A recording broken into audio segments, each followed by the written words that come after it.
আপনারা যে ইসলামিক দলগুলো আছেন আপনাদেরকে নিয়ে কিছু গুরুত্বপূর্ণ কথা বলবো। দেখেন, এখন কিন্তু ফাজলামো করার সময় না এটা। আপনি ইসলামী আন্দোলন হন, তারপর জামাত ইসলাম হন, আরো বিভিন্ন যে ইসলামিক দলগুলো আছেন, যেই হন না কেন, এখন এই সময়টাই ফাইজলামো করার সময় না।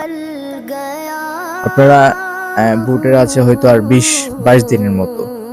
এই সময়ে এসে এগুলো করাটা কিন্তু আপনাদের কাছে জাতি আলেম উলামারা কিন্তু এগুলো আশা করে নাই কখনো। কেন?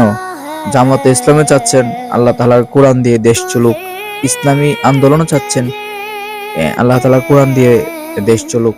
সবাই যদি কোরআন দিয়ে দেশ চালাতে চান তাহলে তো এই যে ব্যক্তিগত কোনো কিছু থাকতে পারে না, যে আমার ওইটা আসনে দরকার, আমি ওই আসনে অবশ্যই হব।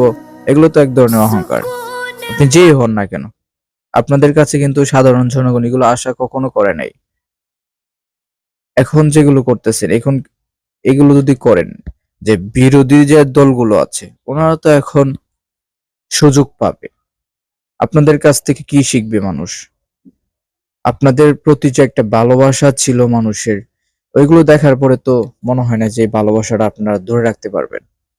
এজন্য আমি আপনাদের কাছে হাত জোড় করে বলবো, এগুলো বাদ দিয়ে এখন যেহেতু সময় অল্প, আপনারা অবশ্যই অবশ্যই এই দিকটা একটু খেয়াল করে তারপর আপনারা যাই করেন না করেন একটু এই দিকে খেয়াল করে তারপরে ভেবে চিন্তে তারপরে করবেন।